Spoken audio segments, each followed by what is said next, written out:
दोस्तों, एक तरफ केंद्र में बैठे शिक्षा मंत्री धर्मेंद्र प्रधान हैं, जिनके कार्यकाल में कभी पेपर लीक, कभी परीक्षा में गड़बड़ी और कभी छात्रों के विरोध प्रदर्शन सुर्खियों में रहते हैं।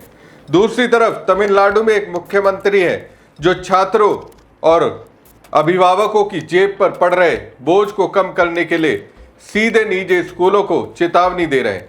सवाल यह है कि आखिर जो काम मोदी सरकार और धर्मेंद्र प्रधान पूरे देश में नहीं कर पा रहे, क्या वही काम थलपति विजय तमिलनाडु में करके दिखाने जा रहे हैं? क्या लाखों परिवारों को फीस की छूट से राहत मिलने वाली है? और ऐसा क्या हुआ कि निजी स्कूलों के मालिकों में अचानक खलबली मच गई? पूरी कहानी जानेंगे, क्योंकि मामला सिर्फ फीस का नहीं बल्कि लाखों बच्चों के भविष्य का है। नमस्कार दोस्तों, मैं हूं परवीन सानी। दोस्तों, तमिलनाडु के मुख्यमंत्री विजय ने निजी स्कूलों की मनमानी फीस पर लगाम लगाने के लिए बड़ा कदम उठाया। उनकी सरकार ने राज्यों के सभी मान्यता प्राप्त निजी स्कूलों को सख्त चेतावनी देते हुए कहा है कि सरकार की ओर से निर्धारित शुल्क सीमा का पालन करना अनिवार्य होगा। यदि कोई स्कूल निर्धारित सीमा से अधिक फीस वसूलता है या किसी अन्य नाम पर अतिरिक्त रकम लेने की कोशिश करता है तो उसकी मान्यता तक रद्द की जा सकती है। ये फैसला ऐसे समय में आया जब तमिलनाडु में नया शैक्षणिक सत्र शुरू होने वाला है और लाखों अभिभावक अपने बच्चों के प्रवेश, पुनः प्रवेश और वार्षिक फीस जमा करने की तैयारी में है। हर साल स्कूल खुलने के समय फीस वृद्धि, अतिरिक्त शुल्क और अलग अलग मदों के नाम पर अभिभावकों से अधिक पैसा वसूले जाने की शिकायतें सामने आती रही हैं।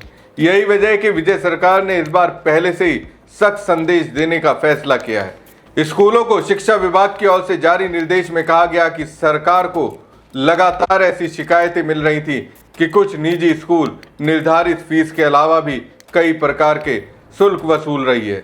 इसमें प्रवेश शुल्क, विकास शुल्क, विशेष सुविधा शुल्क, रखरखाव शुल्क और अन्य कई तरह के ऐसे शुल्क शामिल हैं जिन्हें सरकार की स्वीकृति प्राप्त नहीं है। कई अभिभावकों ने आरोप लगाया था कि स्कूल आधिकारिक फीस से अलग अतिरिक्त रकम मांगते हैं और कई बार इन शुल्कों का स्पष्ट विवरण भी नहीं दिया जाता।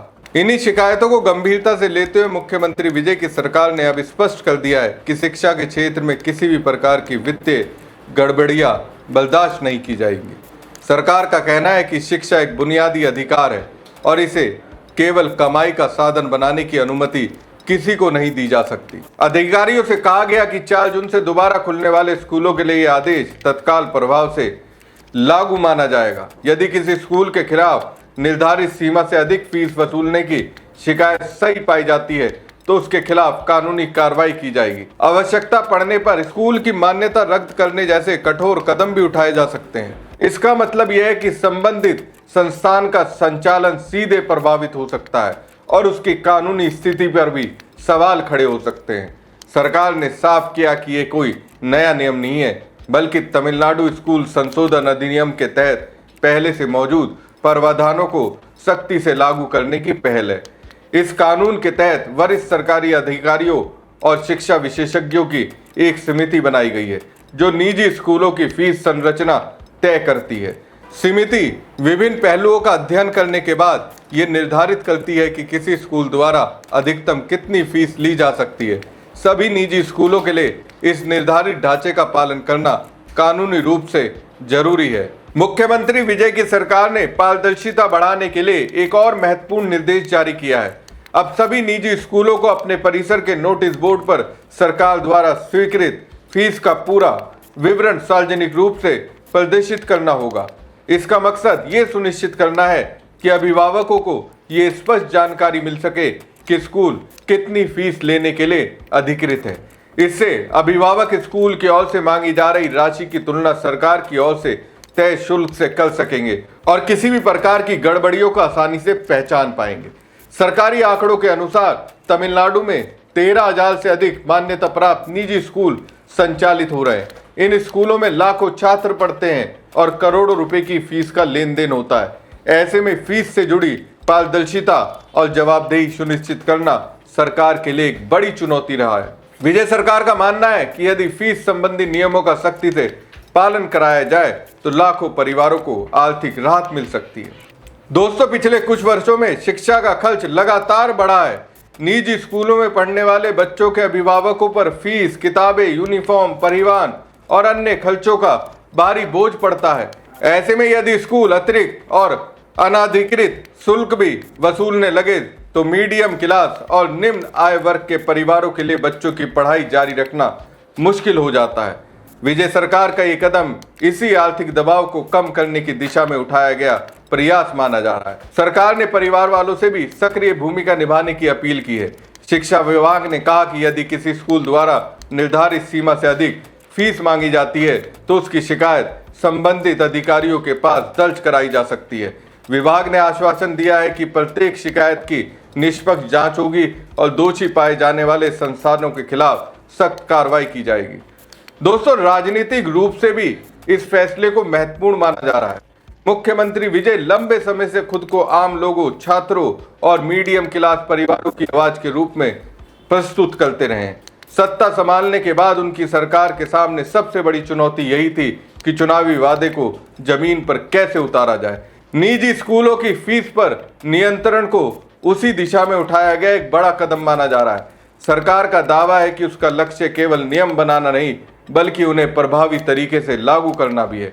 अब सभी की नजर इस बात पर रहेगी कि आने वाले दिनों में सरकार इन नियमों को कितनी सख्ती से लागू कर पाती है।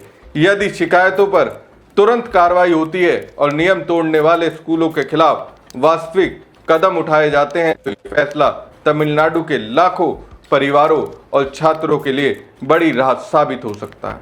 दोस्तों, यही सबसे बड़ा सवाल है कि क्या देश के बाकी राज्यों और खुद केंद्र सरकार को भी इस मॉडल से सीख लेनी चाहिए, क्योंकि पिछले कुछ वर्षों में शिक्षा का खर्च लगातार बढ़ा है लेकिन परिवार वालों को राहत देने के लिए वैसी सख्ती शायद ही कहीं देखने को मिली हो।